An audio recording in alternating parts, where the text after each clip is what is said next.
أعوذ بالله من الشيطان الرجيم بسم الله الرحمن الرحيم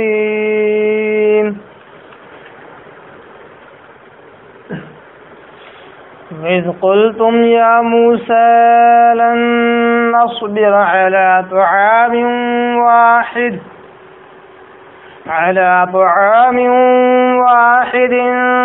فادع لنا ربك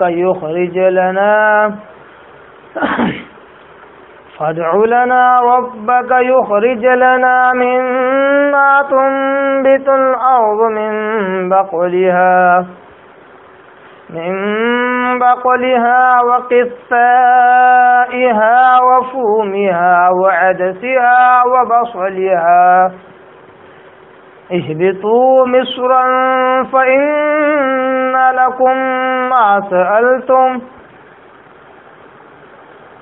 وضربت عليهم الذلة والمسكنة وباءوا بغضب من الله ذلك بأنهم كانوا يكفرون بآيات الله ويقتلون النبيين بغير الحق ذلك بما عصوا وكانوا يعتدون صدق الله العظيم نحمده ونصلي على رسوله الكريم اما بعد تمام قسم کی حمد و ثنا تعریف کی ریاض بڑائی اسی اللہ وحدہ لا شریک کے لیے لائق اور زیبا ہے جو ساری کائنات کا خالق مالک میرا اور آپ کا مربی ہے. آپ کے اور میرے آقا دو جہاں کے سردار الانبیاء پر کروڑا کروڑ انگنت بے شمار درود و سلام ہو صلی اللہ علی محمد وسلم. محترم بزرگوں، عزیز دوستوں، نوجوان ساتھیوں، میری پردہ نشین ماں اور بہنوں، قرآن مجید کی ایک آیت کی میں نے تلاوت کی ہے اور یہ آیت ہمارے سلسلہ وار درس کی اگلی کڑی ہے. سورہ بقرہ سورہ نمبر 2 پارہ نمبر 1 رکوع نمبر 7 کی آخری آیت نمبر 61 60 پر 1. گویا کہ رکوع نمبر 7 میں صرف 2 ہی آیتیں ہیں. جس آیت کی میں نے ابھی تلاوت کی ہے یہ پوری ایک ہی آیت ہے، اتنی لمبی آیت، اور جس میں صرف 2 ہی ٹکڑے ہیں، بیچ میں ایک ہی جگہ پہ تو ہے اور باقی پوری آیت ہے. ایک یا 2 جگہ تو ہے مگر آیت پوری پوری ایک ہی ہے. اور کل ہم نے اس رکوع نمبر 7 کی پہلی آیت نمبر 60 کو ہم نے سنا اور سمجھا. اب آئیے آیت نمبر 60 اور 61 کو دونوں کو ملاتے ہوئے اور اللہ تبارک تعالیٰ ان یہودیوں کے تعلق سے، ان کی شرارتوں کے تعلق سے، ان کی نافرمانی کے تعلق سے اللہ تعالیٰ کیا بیان کرتا ہے ہم دیکھتے ہیں. اللہ تعالیٰ آیت نمبر 60 میں کہتا ہے وَإِذِ اسْتَسْقَىٰ مُوسَىٰ لِقَوْمِهِ، اور جبکہ موسیٰ علیہ السلام نے اپنی قوم کے لیے اپنے رب سے پانی مانگا. ہوا یوں کہ جب یہ بنو اسرائیل وادی طیہ میں اترے، ایک لعنت اور پھٹکار کی وجہ سے انہیں وادی طیہ میں ہی خانہ بدوشوں کی طرح 40 سال تک بھٹکتے پھرنا پڑا، اور پھر ان کے ساتھ کے نبی کو ہی ان کے کھانے پینے اور رہنے سہنے کا بھی انتظام کرنا پڑا، جو کہ ایک معجزے کے طور پر ہر چیز، ہر قسم کی آسائش ان کے لیے مہیا بھی کر دی گئی. اس میں سے ایک چیز یہ بھی تھی کہ پانی کا بڑا مسئلہ تھا. تو اپنی قوم نے، اس قوم نے اپنے نبی سے کہا کہ اے موسیٰ ہمارے لیے پانی کے تعلق سے اپنے رب سے دعا کیجیے۔ اگر آپ دیکھ رہے ہیں کہ قرآن مجید جس انداز سے بیان کرتا ہے، جگہ جگہ یہ قوم بنی اسرائیل اپنے نبی سے یہ کہتی ہے کہ اپنے رب سے دعا کرو، یعنی وقت کے نبی کی ٹھیک الحمدللہ اہمیت اتنی ہے کہ وقت کے نبی سے دعا کروا رہے ہیں، مگر ان کے اس انداز بیان میں جس طرح بار بار نبی کو کہتے ہیں کہ تم اپنے رب سے دعا کرو، ان کے استکبار، ان کے گھمنڈ، ان کے تکبر کا اظہار اس سے ہوتا ہے کہ یہ خود اپنے رب سے کبھی دعا نہیں کرتی تھی اور نہ ہی فرما برداروں کی لسٹ میں کبھی رہتی تھی، ہمیشہ نافرمانی، ہمیشہ نافرمانی، ہمیشہ شرارت، شریر قسم کی قوم یہ یہودی اس وقت بھی رہی ہے، آج بھی ہے، اور قیامت تک یہ شرارت اور یہ شریر پر اس کے اندر موجود ہے۔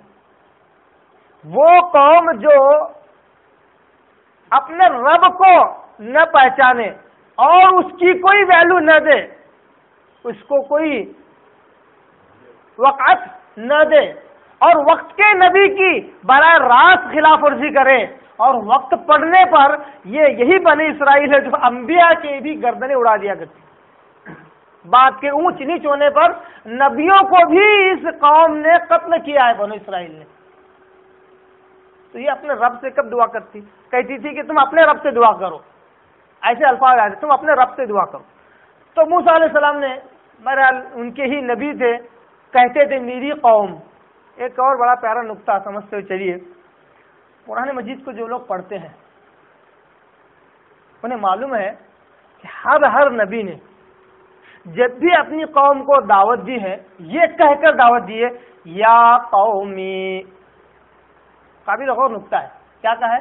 اے میری قوم کے لوگوں، جبکہ وہ قوم کافر تھی، مشرک تھی، تب بھی کہا ہے میری قوم، قابل غور نقطہ ہے ذرا سا۔ یہ بہت بڑی غلط فہمی مسلمانوں میں بھی ہے کہ مسلمان کو کہتے ہیں کہ یہ ہماری قوم ہے، غیروں کو بولتے ہیں ہماری قوم کے نہیں ہے، ٹھیک ہے، کوئی حضر آپ وقتی طور پر اس معنی کو چند مفہوم میں مقید کر رہے ہیں، مگر قرآن مجید جس انداز سے لفظ قوم کو استعمال کرتا ہے وہ یہ ہے کہ چاہے وہ کسی بھی دھرم کا ہو، جس چیز کی اتباع کرتا ہے وہ اس کا ہو جاتا ہے۔ ہر نبی نے کیا کہا؟ اے میری قوم کے لوگوں، حالانکہ وہ کافر بھی تھے، مشرک بھی تھے، اللہ کے نافرمان بھی، تب بھی کہا میری قوم، یعنی میرے ماننے والے۔ گویا کہ جو بھی اللہ تعالیٰ کی اطاعت اختیار کر لیتا ہے، اللہ کی اس سرحد میں اسلام میں داخل ہو جاتا ہے، بالخصوص وہ اپنا بھائی ہے، اس کے علاوہ سب قوم ہی ہے، جس کی اللہ ہی کی پیداوار ہے، اللہ ہی نے انہیں پیدا کیا ہے۔ یہاں پر موسیٰ علیہ السلام اپنی قوم کے لیے اپنے رب سے دعا کرتے ہیں اور کہتے ہیں کہ اے اللہ ہمارے لیے پانی کا انتظام کر دے۔ تو اللہ حکم دیتا ہے فَقُلْنَا، پھر اللہ کہتا ہے ہم نے کہا موسیٰ سے اضرب بعصاک الحجر، اے موسیٰ یہ ہمارے لیے کوئی بڑی بات نہیں ہے، تم اپنا عصا اٹھاؤ اور پتھر پر دے مارو، خرق عادت غیر معمولی واقعہ روح پذیر ہو جائے گا کہ پتھر کبھی پانی کو یا پانی کے جھرنے کو نہیں بہا سکتا، پانی کے چشمے کو نہیں بہا سکتا، نرم زمین ہی جہاں پر پانی موجود ہو وہی پانی دے سکتی ہے، مگر ہمارے لیے یہ بڑا آسان ہے، ہماری قدرت کاملہ ایسی ہے کہ تم اپنے عصا سے اگر پتھر پر بھی مارو تو اس میں سے بھی پانی بہ نکلے۔ اضرب بعصاک الحجر، اپنے عصا سے اس حجر پر، اس پتھر پر جس سے اشارہ کیا گیا تھا اس پر مارو۔ یہ وہی حجر ہے، حجر معنی پتھر، ہم بولتے ہیں نا حجر اسود، اسود کے معنی کالا، کالا پتھر، یہ وہی لفظ ہے حجر۔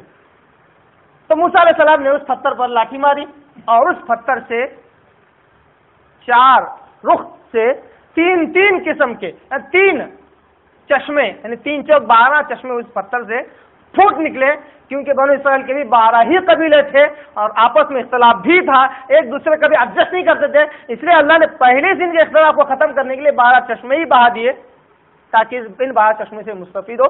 اور آگے اللہ کہتا ہے اسی بات کو فَانْفَجَرَتْ مِنْهُ اثْنَتَا عَشْرَةُ عَيْنًا، پھر ہم نے موسیٰ علیہ السلام کی اس لاٹھی کا اثر یہ دکھایا کہ اس سے 12 چشمے ہم نے بہا دیے، قَدْ عَلِمَ كُلُّ أُنَاسٍ مَشْرَبَهُمْ، پھر ہر گروہ نے، ہر قبیلے نے اپنے پانی کے چشمے کو پہچان لیا، ہاں یہ میرا ہے، طے کر لیا۔ ہر ایک قبیلے نے اپنے پانی کے چشمے کو اخذ کر لیا، لے لیا، اس کا استعمال کرنا شروع کیا۔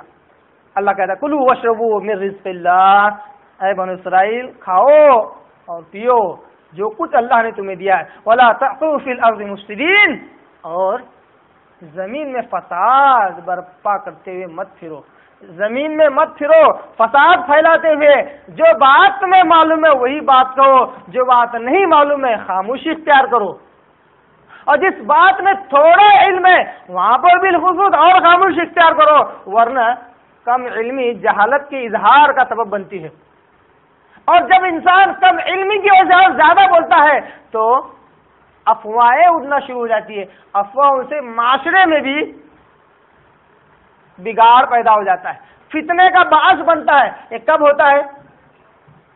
جب زمین میں علم کے بغیر انسان باتوں کو پھیلانے لگے، اسی کو فساد کہتے ہیں۔ فساد کیسے برپا ہوتا ہے؟ یہ زبان ہی تو ہے جہاں سے کچھ الفاظ نکل جاتے ہیں، کچھ ایسی بات نکل جاتی ہے جس کی وجہ سے جس جگہ سے یہ زبان ہے اس پوری جگہ کو، پورے جسم کو بھی تکلیف اٹھانی پڑتی ہے، اس کے ساتھ میں دوسرے لوگوں کو بھی اسی زبان کی وجہ سے ہلاکتیں پہنچتی ہیں۔ وَلَا تَعْثُوا فِي الْأَرْضِ مُفْسِدِينَ، زمین میں افواہیں پھیلاتے ہوئے، پروپیگنڈے کرتے ہوئے مت پھرو، فساد مت پھیلاؤ۔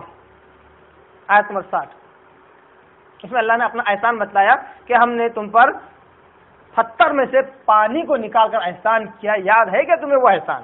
اور آگے اللہ کہتا ہے وَإِذْ قُلْتُمْ يَا مُوسَىٰ، اب وادی سیاہ میں رہ رہے ہیں، کئی سال ہو گئے، کھا رہے ہیں، پی رہے ہیں، سکون اور عیش و عشرت کی زندگی ہے۔ کیوں؟ امن و سلوا براہ راست ان کے پاس آ رہا ہے، میٹھا اور تیز دونوں قسم کے کھانے، اور یہ جھرنے، یہ چشمے ان کے پاس ہیں، خوب پی رہے ہیں۔ کیا ہے؟ سب کچھ ہے، سب کچھ اللہ کا دیا ہوا ہے۔ اب کیا کہتے ہیں موسیٰ علیہ السلام سے؟ آیت نمبر 61، وَإِذْ قُلْتُمْ، اے بنو اسرائیل یاد کرو اس وقت کو بھی جبکہ تم نے کہا اپنے نبی سے، موسیٰ علیہ السلام سے، کیا کہا؟ یا موسیٰ، اے موسیٰ سنو، لن نصبر علی طعام واحد، اے موسیٰ ہم سے ہرگز نہیں ہو سکتا۔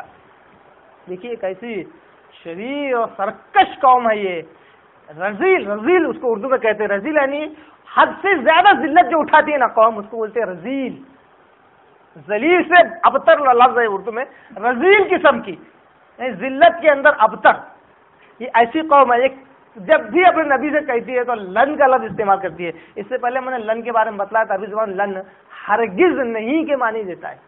جیسے اس سے پہلے کہا تھا اے موسیٰ لن نؤمن لک، ہم تو تم پر ہرگز ایمان نہیں لانے والے جب تک اللہ تعالیٰ کو دیکھ نہیں لیتے، ہرگز نہیں۔ یہاں پر بھی کہتے ہیں لن نصبر علی طعام واحد، ہرگز ہم صبر کر ہی نہیں سکتے ایک ہی قسم کا کھانا کھاتے ہوئے۔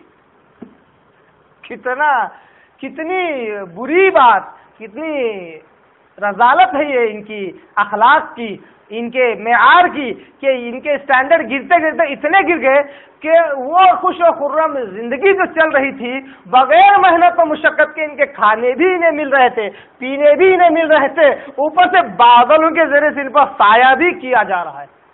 اس سے اچھی اور کیا قوم ہو سکتی ہے جس کے اوپر اللہ کے اتنے احسانات ہیں؟ اس لیے اللہ نے قیامت تک ان کی باتوں کو اللہ نے محفوظ کر دیا تاکہ قیامت تک آنے والا انسان، مسلمان نہیں، قیامت تک آنے والا انسان اس کتاب کو پڑھے۔ اور یہ وہ قوم ہے جو کسی قوم سے، کسی گروہ سے، کسی دھرم سے چھپی ہوئی قوم نہیں ہے۔ جیوز جنہیں کہتے ہیں، یہ کسی سے چھپی ہوئی نہیں ہے، ہر دھرم والا جانتا ہے انہیں، اور ان کی ہسٹری بھی اکثر لوگوں کو معلوم ہے۔ قیامت تک اللہ نے اس ہسٹری کو رکھا تاکہ لوگ ان کی ہسٹری کے ذریعے سے اپنے آپ میں، اپنے گریباں میں جھانکیں اور سوچیں ہر قوم کہ وہ قوم کیسی ہے اور اس کا معاملہ اپنے رب کے ساتھ کیا ہے۔ اللہ نے قیامت تک نصیحت کے لیے رکھا۔ کیا کہتی ہے؟ اے موسیٰ ہم سے یہ ہرگز نہیں ہو سکتا کہ ایک ہی قسم کے کھانے پر ہم صبر کر لیں، اب ہم سے صبر نہیں ہو رہا۔ اب کہتی ہے موسیٰ علیہ السلام سے قوم فَادْعُ لَنَا رَبَّكَ يُخْرِجْ لَنَا مِمَّا تُنْبِتُ الْأَرْضُ مِنْ بَقْلِهَا وَقِثَّائِهَا وَفُومِهَا وَعَدَسِهَا وَبَصْلِهَا۔ یہ وہ آیت ہے جو عام طور پر ہر رمضان میں پہلی بار جب کھڑے ہوتے ہیں پہلی تراویح مجھے سننے میں ملتی ہی ہے، اور بہت سارے لوگوں کے الفاظ ایک قسم کی مانوسیت والے الفاظ ہیں کہ ہاں سنے ہوئے جانے پہچانے، وہی آیت ہے۔ کیا کہتی ہے قوم؟ اے موسیٰ ہم ایک ہی قسم کے کھانے پر صبر نہیں کر سکتے، فَادْعُ لَنَا رَبَّكَ۔ دیکھو کیسا جملہ ہے جو ان کی زبان سے نکل رہا ہے اپنے نبی سے، فَادْعُ لَنَا، چلو دعا کرو، ایسا ہی لفظ ہے، فَادْعُ لَنَا، چلو دعا کرو ہمارے لیے، رَبَّكَ، تمہارے رب سے، تمہارے رب سے دعا کرو، ہمارا رب نہیں ہے وہ، کیونکہ ہم تو تمہارے صدقے طفل میں تمہارے توسط سے خوب گلچھرے اڑا رہے ہیں، ہمیں کوئی فکر نہیں ہے۔ ایک جگہ ایک بات سنی تھی میں نے، اب یہاں پر فٹ ہو رہی تو مجھے معلوم ہوا کہ آج کل لوگ کہتے ہیں، کسی نے کہا کہ کوئی کسی کی ضمانت نہیں لے جاتا، مطلب اگر کوئی قرض خواہ ہے تو بولتے ہیں کہ چلو اس کی طرف سے میں قرض دے دیتا ہوں، آج کے زمانے میں نہ لے۔ کیوں کہتے ہیں بولے تو کہ جس کی ضمانت لی جا رہی ہے کہ ہاں میں اس کی طرف 10,000 روپے ہے فلاں فلاں فلاں صاحب کے، اگر یہ نہیں دیتا تو میں دیتا ہوں۔ اب وہ جو قرض خواہ ہے وہ بولتا چلو میری تو ضمانت لے لی گئی نا، اب میں نہیں دوں گا تو اس کو تو دینا ہی ہے۔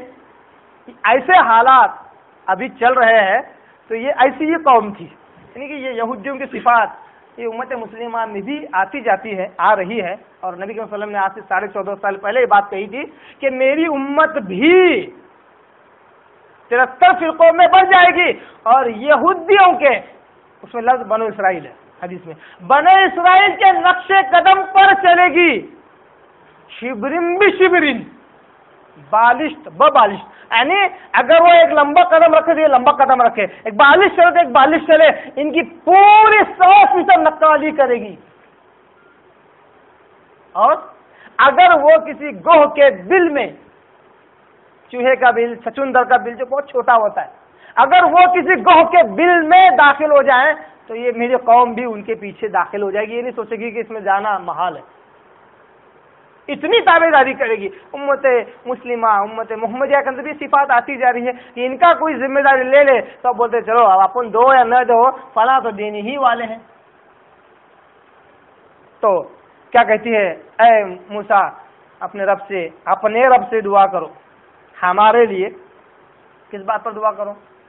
یخرج لنا، کہ وہ نکالے ہمارے لیے، مما تنبت الارض، وہ چیزیں جو زمین میں بوئی جاتی ہے۔ دیکھو جو بلا محنت و مشقت مل رہا تھا اس کو تو بازو رکھ دیا، اس کی کوئی ویلیو نہیں ہے۔ اس لیے میں نے کہا تھا اس سے پہلے کے درس میں، صرف موضوع سے فٹ ہوتا ہے بول کے، ورنہ وہ کہاوت بھی بڑی عجیب اور گھناؤنی سی لگتی ہے کہ کتے کو گھی نہیں پچتا، وہ جیسے کھاتا تو الٹی کر دیتا ہے۔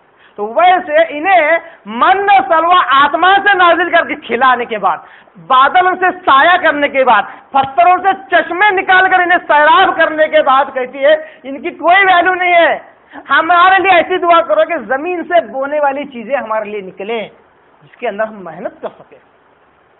لگتا تو نہیں کہ بڑی محنتی قوم تھی، بڑی عیش و عشرت میں پہلے بھی رہتی تھی، آج بھی ہے، کام دوسروں کو لگاتی ہے، کام دوسروں سے کرواتے ہیں، ہمیشہ اس کی عادت رہی ہے کہ دوسرے کے کندھے پر رکھی بندوق چلاتی ہے، معلوم نہیں پڑتا کہ اس کا کوئی ہاتھ پیچھے سے ہے، آج بھی نہیں معلوم پڑتا، کرتی برابر یہی کام ہے۔ یہ محنتی نہیں ہے، یہ صرف ان کا استکبار ہے، یہ صرف ان کا تکبر ہے، یہ صرف اللہ کی نافرمانی کا ہی نتیجہ ہے، نافرمانی۔ شریر قوم کیا کہتی ہے، ہمارے لیے دعا کرو کہ رب ہمارے لیے جو ہے زمین سے ایسی چیزوں کو نکالے جو اگتی ہیں۔ مثال بھی دے رہے ہیں، کیا چاہیے انہیں، دیکھو فرمائش بھی کر رہے ہیں، جبکہ بنا فرمائش اللہ تعالیٰ انہیں مانو سلوا کھلا رہا ہے، بادل سے سایہ کر رہا ہے بلا فرمائش۔ اب یہاں فرمائش بھی جاری ہے، یعنی کہتے ہیں نا کہ جب گیدڑ کی موت آتی ہے تو بھاگتا کس طرف ہے، شیر کی طرح بھاگتا ہے. جب ان کے اوپر ذلت اور مسکنت طاری ہونے ہی والی ہے اور اللہ کے غضب میں مبتلا ہونے ہی والے ہیں, یہاں سے اب ان کی پوری زندگی ہی پلٹنے والی ہے, تو ویسی ہی خواہشات, ویسی ہی دعائیں, ویسی فرمائشیں بھی کر رہے ہیں. کہتے ہیں زمین سے ایسی چیزیں ہمارے لیے اگاؤ, یا اگنے والی چیزیں چاہیے, جیسا کہ من بقلھا, ساگ ترکاری میں سے, وقصائھا, ککڑی مانگ رہے ہیں. دیکھو اگر کسی کو کہا جائے کہ یہ جو ککڑی ہے یہ 500 روپے کلو خریدیں گے تو بولتے ارے جناب 10 روپے کلو مل رہی ہے, کہاں آپ ککڑی 500 روپے کلو بیچ رہے. ککڑی کی کوئی خاص ویلو نہیں ہے, کھیرے کی کوئی خاص ویلو انسان کی نگاہ میں نہیں. عام طور پر یہ بیل ہوتی ہے, زمین پر اگ جاتی ہے, کوئی خاص محنت بھی اس کو نہیں کرنا پڑتی. ایسی ویلو لیس چیز مانگ رہے ہو, کہہ رہے ہیں وقصائھا, ککڑی ہمارے لیے اگنا چاہیے, وفومھا, گیہوں ہمارے لیے چاہیے.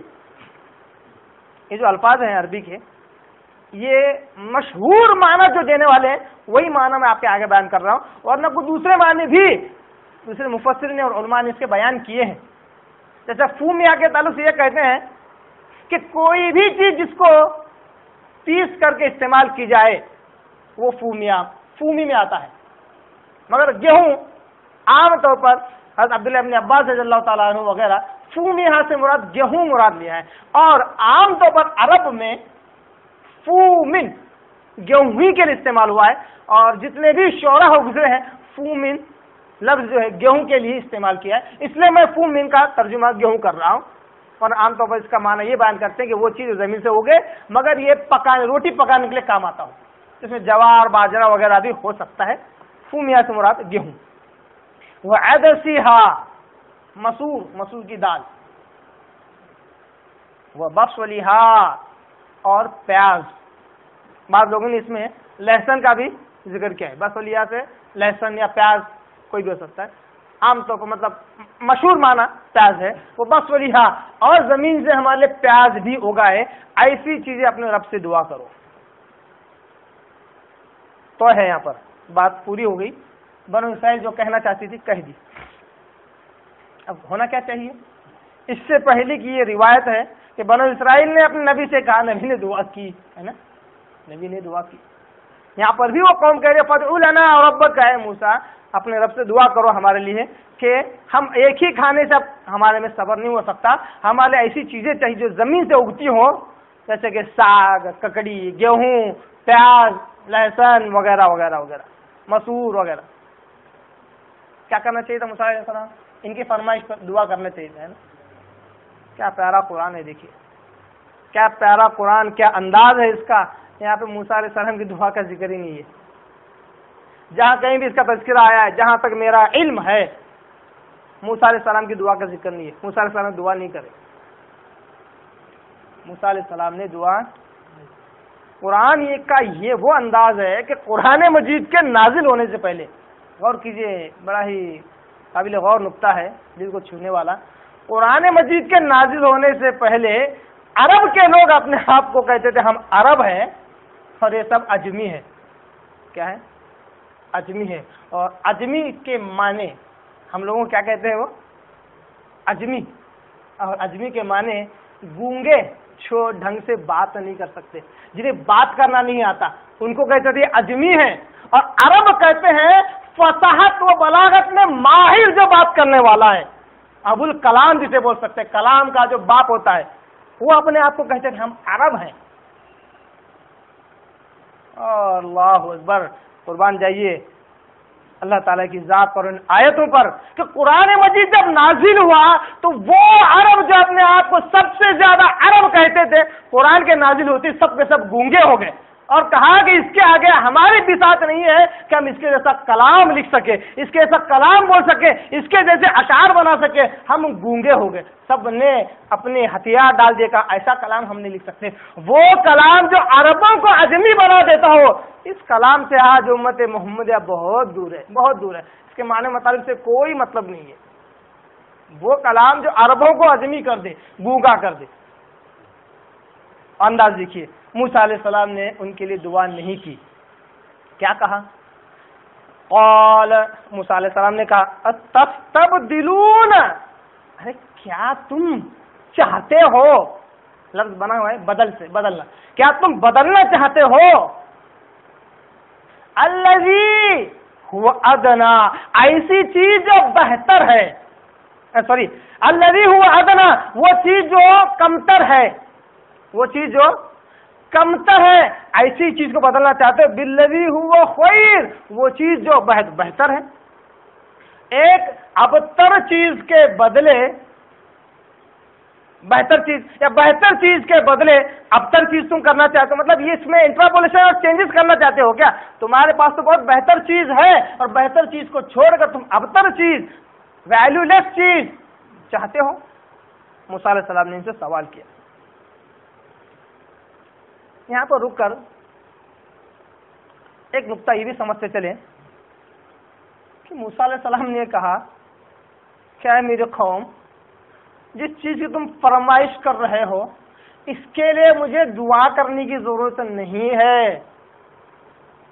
اور کیجیے کیا کہتے ہیں موسیٰ علیہ السلام، جس چیز کی تم فرمائش کرو اس کے لیے مجھے دعا کرنے کی ضرورت نہیں ہے، تمہارے پاس بہتر چیز ہے، تم ابتر چیز مانگ رہے ہو، دعا تب کی جاتی ہے جب بہتر چیز چاہیے، نہ کہ ابتر چیز، اس لیے میں دعا نہیں کرتا۔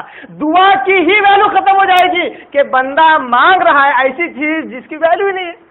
معلوم ہوا کہ بندے کو چاہیے کہ اپنے رب سے بہتر چیز مانگے، بہتر سے یہ نہ کہے مانگوں گا دیں گا کیا نہیں دیں گا، شک کے ساتھ نہیں۔ یہاں تک کہ بخاری کی حدیث آپ وسلم کہتے ہیں کہ جب بندہ اپنے رب سے دعا کرے تو حق کے ساتھ کرے۔ کیسے کرے؟ حق کے ساتھ، یوں نہ کہے۔ دیکھیے 14.5 سال پہلے آپ صلی اللہ علیہ وسلم نے ٹریننگ دیے تھے، تربیت دیے تھے اس امت محمد، جب اس ٹریننگ کو بھول گئی، کیا کہا تھا آپ صلی اللہ علیہ وسلم نے؟ اپنے رب سے جب مانگو تو حق کے ساتھ مانگو، اور تم نے کہا کوئی شخص یوں نہ کہے اے میرے رب اگر تو چاہے تو دے، اگر تو چاہے تو دے، ایسا نہ کہے، بلکہ یہ کہے اے رب تو مجھے دے، اور دینا نہ دینا وہ اس کی مرضی ہے، مگر یہ نہ کہے تیری مرضی ہے تو دے۔ نہیں، مانگو تو حق کے ساتھ مانگو، کیونکہ دینے والی ذات وہی ہے، وہ نہ دے تو کوئی دینے والا نہیں، اور وہ دینا چاہے تو کوئی چھیننے والا نہیں، اس لیے حق کے ساتھ مانگو، دعا مانگے بہتر سے بہتر چیز مانگے۔ ایک اور بات، دعا کا بڑا عجیب و غریب معاملہ امت مسلمہ کے ساتھ ہو گیا ہے، اس لیے نشاندہی کرنا چاہتا ہوں کہ بات دعا ہی کی آئی ہے، وقت کے نبی کی دعا کی بات آئی ہے، اور مسلمان دعا کرنے کے باوجود بھی ان کے ہاتھ دونوں خالی ہیں، ان کی جھولیاں بھی خالی ہیں، مانگنے کے بعد بھی نہیں ملتا۔ کیوں؟ جبکہ یہ بڑی ہی عجیب و غریب بات لگتی ہے کہ مانگنے کے بعد نہیں ملتا، ایسا تو ہو نہیں سکتا۔ کیوں نہیں مل رہا ہے؟ اس وجہ سے کیونکہ یہ جب دعا کرتی ہے تو عربی نہیں ہے، عجمی ہے، پھر بھی اپنی دعاؤں میں ایسے الفاظ استعمال کرتی ہے جس کا معنی مطلب اس کو معلوم ہی نہیں ہے، جس کا معنی مطلب اس کو معلوم نہیں ہے، اور ہاتھ اٹھاتی ہے اور اللہ سے مانگ لیتی ہے اور چہرے پر پھر کر اٹھ کر چلی جاتی ہے۔ اگر اس شخص کو جس نے دعا کیا آدھا گھنٹہ رکا کر پوچھے بھائی آپ نے کیا مانگا، نہیں معلوم، وہ بولے کہ نماز کے بعد ایسا عربی میں بول لینا، اس کو دعا بولتے ہیں، میں نے وہ کر لیا، ایک روایت، ایک فارمیلٹی کہ نماز کے بعد دعا کرنا ہے، ہاتھ اٹھایا اور کیا مانگا نہیں پتا۔ جب بندے کو نہیں پتا آپ نے رب سے کیا مانگا تو رب کیا دے گا؟ کیا دے گا رب؟ بندے کو پتا ہی نہیں کہ کیا مانگا ہے۔ ہاں، اس میں ایک بہتر صورت یہ ہو سکتی ہے، یہ کوئی غلط بات نہیں ہے، آپ عربی مانگ سکتے ہیں، مگر اس چیز کو جو آپ سالوں سے مانگ رہے ہیں تھوڑا سا ترجمہ دیکھ لیں کہ آپ مانگ کیا رہے ہیں، کیا مانگنا چاہتے ہیں آپ اس کا ترجمہ دیکھ لیں۔ نہیں، اگر آپ ایسا نہیں کر سکتے، آپ کے اندر وہ صلاحیت، آپ کا وہ ذہن نہیں ہے کہ آپ عربی کے معنی کو یاد رکھ سکیں، چھوڑ دو، کوئی حرج نہیں، آپ اپنی مادری زبان سے جو دل سے نکلنے والی ہے اسی میں اپنے رب سے مانگو، کیونکہ اللہ کو ایسا تو نہیں کہ اردو نہیں آتی، نعوذ باللہ، انگریزی نہیں آتی، ہندی، مراٹھی میں مانگنا چاہتے مانگو آپ، کوئی مسئلہ نہیں، اللہ تمہاری مراٹھی کو سن کر تمہاری خواہش کو پورا کرنے والا ہے، تمہاری دعا کو قبول کرنے والا ہے۔ اصل یہ ہے کہ بندہ اپنے رب سے مانگے جس میں اس کا دل حاضر ہو، دل ہی حاضر نہیں ہے، دل ہی اس وقت نہیں ہے جب وہ مانگ رہا ہے۔ دوسری بات، دعا الحمدللہ ہر بار کرنا چاہیے، سمجھ کر کرنا چاہیے، بالخصوص دعا کا اہتمام اس وقت ہونا چاہیے جب کسی چیز کی ضرورت ہو، اگر ایک روٹین بنا لیتا عربی زبان میں دعا کرنے کا تو اس سے جب ضرورت پڑتی ہے تب بھی جو مانگنا ہے وہ بھی نہیں مانگ پاتا. کیوں؟ ارے یار ہر روز دعا کرتے ہیں اللہ اپنے دے دے گا. نہیں، جب خاص طور پر ضرورت ہو تب آپ ہاتھ اٹھا کر اللہ سے مانگتے ہیں تو آپ کا دل بھی اس وقت حاضر ہوتا ہے. جس تڑپ اور جس چاہت کے ساتھ آپ اللہ سے مانگیں گے وہ اہم دعاؤں میں نہیں مانگتے آپ. کہ موسیٰ علیہ السلام کی اس بات سے ہی معلوم ہوتا ہے کہ موسیٰ علیہ السلام دعا کرنے کے لیے کہا. موسیٰ علیہ السلام چاہتے دعا کر سکتے تھے، کیا مانگنے میں کیا ہے؟ تو ہم لوگ بولتے ہیں مانگ لیں گے اللہ من السلام ان کا سلام و تبارک ربنا یا ذل، کیا بولے جناب؟ نہیں معلوم. نہیں بولے ہیں پڑھو بول کے پڑھ رہے ہیں، مطلب بھی تو معلوم ہو. اللہ کی تعریف بھی کرتا ہے بندہ، معلوم نہیں اللہ کی تعریف کرتا ہے بول کے. جبکہ حدیثوں میں آتا ہے جب دعا کرو، دعا کا ایک اصول ہے. آپ نے کہا کہ دعا قابل قبول انہی شرائط پر ہوتی ہے. اللہ کے رسول نے کہا سب سے پہلے اللہ کی تعریف بیان کی جائے. کچھ بھی مانگنا ہو، کچھ بھی مانگنا ہو، سب سے اللہ کی تعریف بیان کی جائے اور مجھ پر درود پڑھا جائے. اس کے بعد جو مانگنا ہے مانگو، اللہ تعالیٰ دیکھنا. یہ اصول ہی ہے دعا کا. ان سب کو تو سب چھوڑ دیا. عام طور پر جب ہاتھ اٹھا کر دعا مانگی جاتی اس کے لیے. چلتے پھرتے آپ اللہ تعالیٰ سے کوئی چیز مانگتے ہیں ضرورت کے تحت، اس میں کوئی حرج نہیں ہے. پھر خصوص آپ دعا ہاتھ اٹھا کر کرتے ہیں تو یہی شرائط ہے، یہی اصول ہے اس کا. تو موسیٰ علیہ السلام نے ابتر یا کمتر چیز کے لیے دعا نہیں کی اور کہا مجھے اس کے لیے دعا کرنے کی ضرورت نہیں ہے. صرف کیا کرنا ہے تمہیں؟ اہبطوا مصرا، جاؤ اور اتر جاؤ کسی بھی شہر میں. مصرن کے معنی مصر نہیں ہے یہاں پر، مصر سے مراد شہر ہے، اٹس اے سٹی. اہبطوا مصرن، اور لفظ مصرن ایک عام شہر کے لیے مراد ہے، کسی خاص شہر کی طرف اشارہ نہیں ہے موسیٰ علیہ السلام کا. موسیٰ علیہ السلام کا اہبطوا مصرن، جاؤ کسی بھی شہر میں جا کر اترو. فإن لكم ما سألتم، جو کچھ تم نے مانگا ہے اس میں تم کو مل جائے گا. جو تم مانگتے ہو اس میں مل جائے گا. مجھے اس کے لیے دعا کرنے کی ضرورت نہیں ہے، کیونکہ بہتر چیز کے لیے دعا کی جاتی ہے. تم کمتر چیز مانگ رہے ہو، کسی بھی شہر میں جاؤ، یہ گیہوں، یہ ساگ، یہ مسور، یہ پیاز، یہ لہسن تمہیں مل جائے گا. محنت کرو اور حاصل کرو. گویا کہ اب بنو اسرائیل عزت سے اتر کر ذلت کی طرف آ گئی. یہ تھا آیت نمبر 61 کا آدھا ٹکڑا. اس کے بعد جو آدھا ٹکڑا ہے وہ بھی بہت کافی تشریح کا حامل ہے. انشاءاللہ اس کو ہم کل سنیں گے کہ ان کی اس فرمائش پر اللہ نے آگے کیا کہا ہے. وآخر دعوانا ان الحمدللہ رب العالمین.